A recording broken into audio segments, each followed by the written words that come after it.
Here is an overview I want you to pay attention to. So I want you to look right now. This is how a 7004, the form looks like. So we're talking here about an application for automatic extension of time to file certain business income tax information and other returns. So basically you put your name, your first name, last name.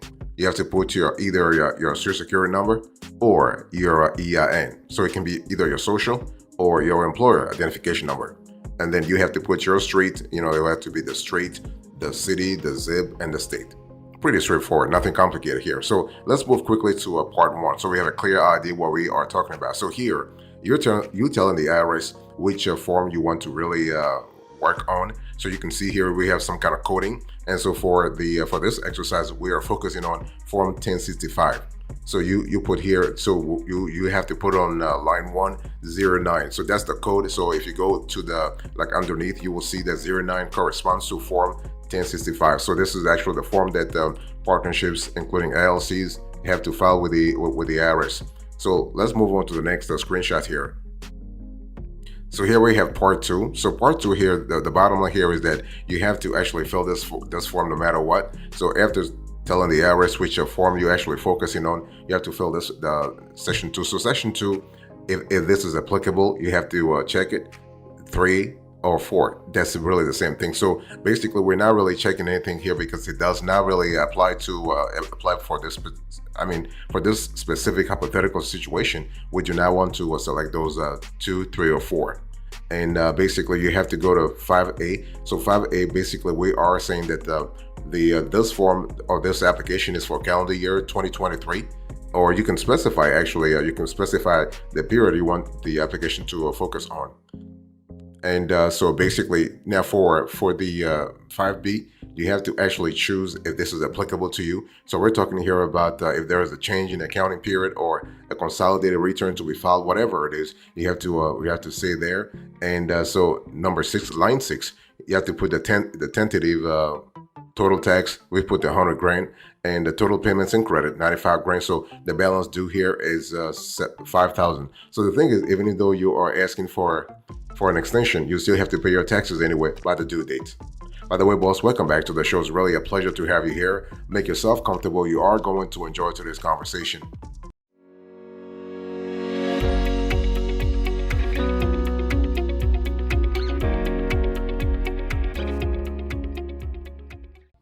Let's go back to the approach here. So let's talk about Form 7004. What is it really? And the thing here is that, so when we talk about 7004, this is actually an application for automatic extension of time to file certain business income tax information and other returns. So we're talking here about Form 1065. We're talking about Form 1120, 1120S, and anything and all the ancillary schedules. Okay. And so basically the purpose of this 7004 tax form is to request a tax filing extension. Okay. So when is it due? We're talking here about April 15th for most businesses. And who needs to really file it? You have partnerships, you have LLCs, you have corporations. So it's those three sort of corporate entities that need extra time to file certain tax documents and returns. And so the thing is that you have to understand that the IRS uses the form to document the businesses that have requested an extension and to grant those extensions. Okay. And what happens here is that you have all kinds of forms that are eligible. You can file. As you saw a little earlier, you can choose all the forms that you want to apply an extension for, right? So we're talking about 706 GS, 706 GST, Form 1041 and variations, Form 1042, Form 1065, Form 1066, Form 1120 and variations. So variations will be 1120, 1120S, and so on and so forth.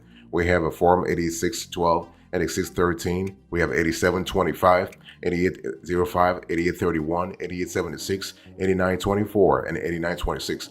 28 rather. So you see that there is a large constellation of forms that actually fall under this, the umbrella of Form 7004. That's a good thing. That means that you have flexibility, okay? As long as you are a business, you are a legit business, and you want to actually make your compliance situation regular with the IRS, you are good to go with this form. By the way, boss, I want to quickly remind you of today's topic. We are having a conversation about Form 7004.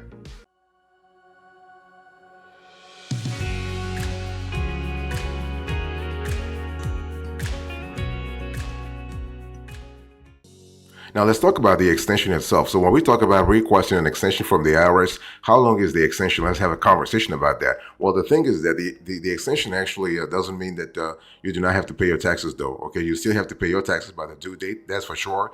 But the extension itself is actually granted for 6 months. So you have up to 6 months, 6 extra months to actually file your taxes.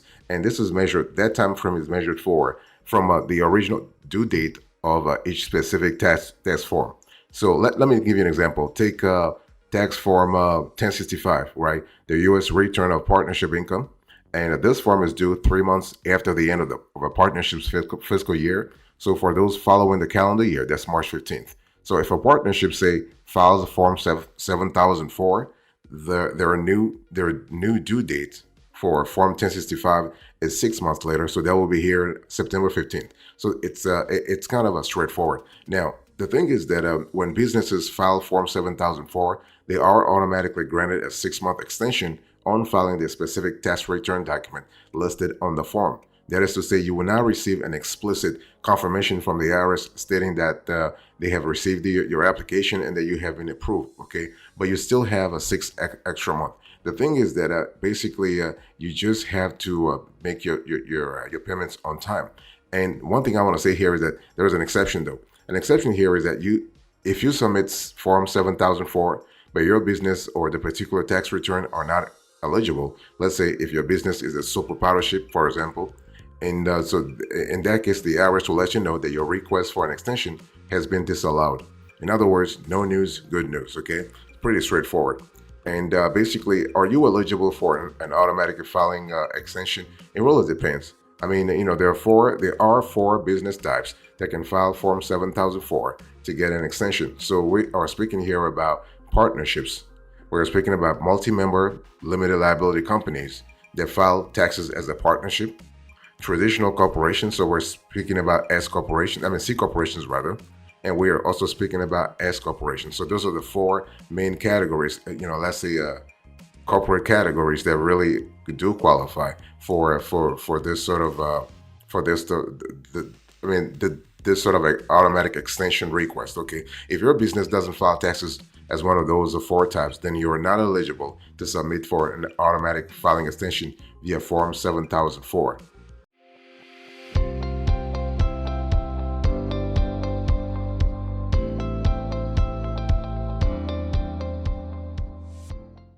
Let me just say something so how do you file Form 7004 and get an extension? Well, for those businesses that are eligible, let's talk about the how and when of filing Form 7004 and securing your extension. So in order to complete Form 7004, you will need to have the following information handy. So the business name, address, and identifying number. The tax form you are requesting an extension on, very important. And you got to have a tentative total tax payments and credit to date. As you saw, like when we started today, you saw what happened, right? And you also have to show the balance due. So it's important to remember that you must file a separate 7004 form for each tax form that requires an extension. So if you need, let's say, an extension on Form 1065 and Form 8804, you'll need to file 2 separate 7004 forms, okay? So when do you submit actually the Form 7004? Well, it really depends on the corporate entity that you're filing the extension on, right? Any 7004 form is due by the original due date for the form you are requesting an extension on. So using our previous example, Form 1065 is actually due by March 15th for partnerships that use the calendar year as their fiscal year. So a Form 7004 requesting an extension on Form 1065 is due by actually the same date. Okay, and here is another example. Corporations are required to file their annual return Form 1120 within 4 months of the end of their fiscal year. So for calendar year companies, that's April 15th. So a 7004 form requesting an extension on Form 1120 is due by April 15th. So this is pretty straightforward. So, and the cool thing is that you can actually access the full list of Form 7004 due dates for this tax year on the IRS website. it's one of those things where that you have. It's always better to go to the IRS to have a clear idea of the most updates on tax regulations. Boss, I want to quickly remind you of today's topic. We are having a conversation about Form 7004.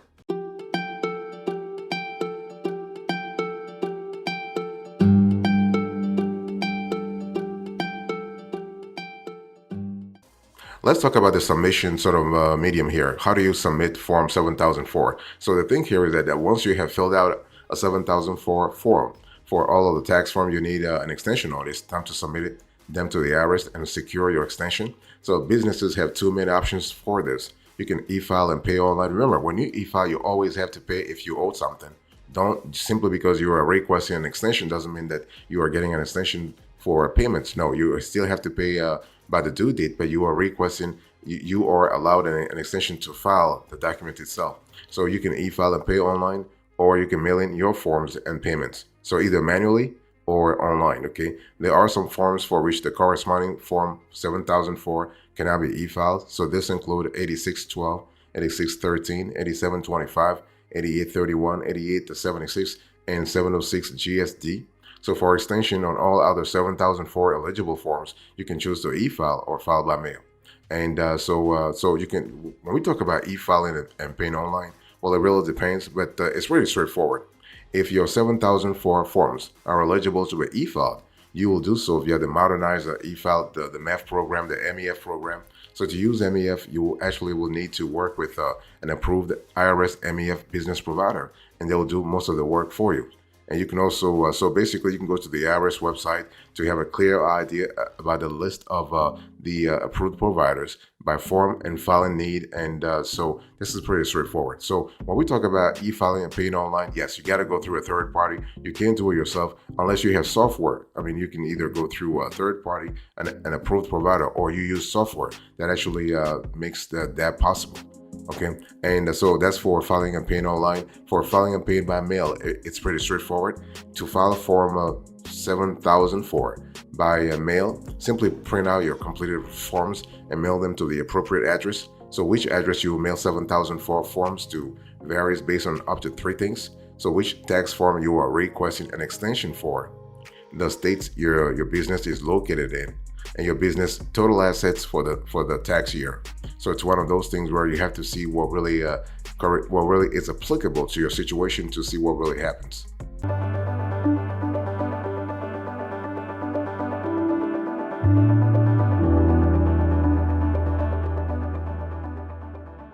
So when do you have to pay your taxes really? The thing is that when we talk about, when you actually file your taxes, you still have to pay your taxes by either April 15th or March 15th.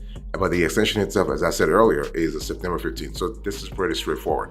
The thing is that it's all about being sure that your particular situation actually is applicable to the extension that you are requesting. By the way, when I said that you have to see what really works in your situation, I'm talking about you actually having a clear idea about your corporate category and really see what really applies to your situation. Like if you're a partnership, there are rules that applies to partnerships. If you're a C corporation, there are rules that apply to C corporations. If you're an S corporation, same thing. If you're a trust or a state, you have rules also. And it's one of those things where you have to understand it's all about making sure that you have the right data. Okay, don't forget you always have to put your business name, address, and taxpayer identification number, your EIN, the type of the tax return being filed, partnership, corporation, or S corporation. You got to always specify also the reason for the extension request. In other words, the IRS has to have a clear idea why you are requesting an extension, and it's one of those things where you have to really understand that you have to specify things. At least you have to contextualize things for the IRS, so the IRS knows exactly why you are requesting an extension.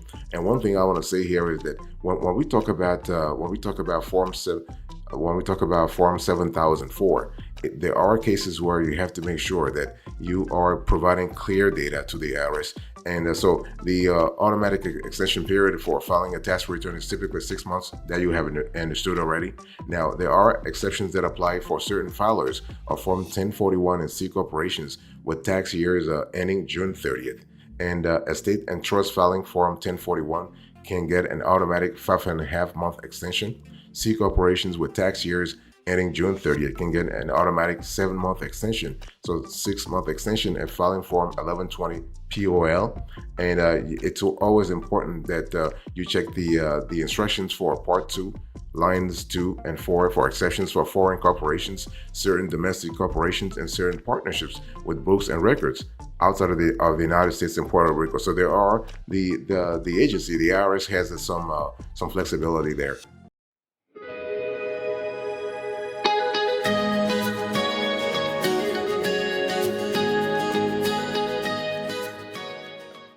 Now let's talk about what to do after filing this format. After you file Form 7004, there are a few things you have to do. And so you got to take a few steps here. Keep a copy of the filed Form 7004 for your records. And you want to pay any taxes owed by the original due date of the tax return. And you want to complete and file the tax return by the extended due date. This is really important. And what I want to say here is that you have to have a clear idea of what really works for your situation.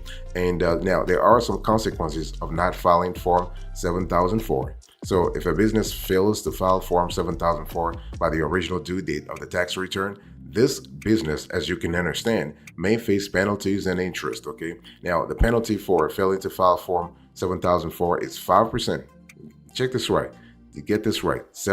We are speaking about 5% of the tax owed for each month or part of a month that the form is late, up to a maximum of 25% of the total tax owed.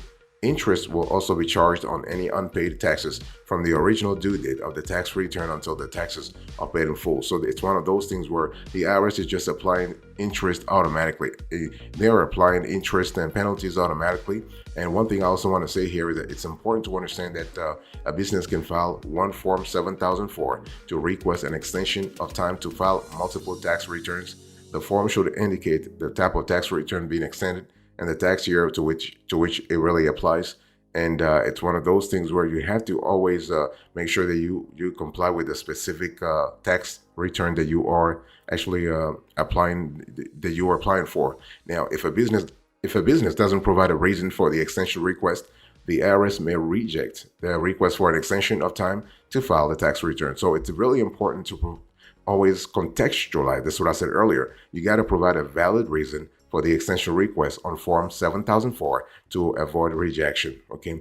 And it's one of those things where you have to really understand. Now, a signature is not required for Form 7004. No, you just have to make sure you have your EIN. You have to provide the context for like under which you are actually filing. And you also have to make sure that you are abiding by the rules in terms of providing the total taxes that you owe, the taxes that you have paid, and how much is left to be paid. In other words, in terms of payments, you have to make sure you're always regular with the IRS. Okay, but overall, this is a pretty straightforward form. You do not have to do anything at all. You just have to make sure you provide all the data and to the IRS. You make your payments if you owe any taxes, and that you actually file within the due date. That's it.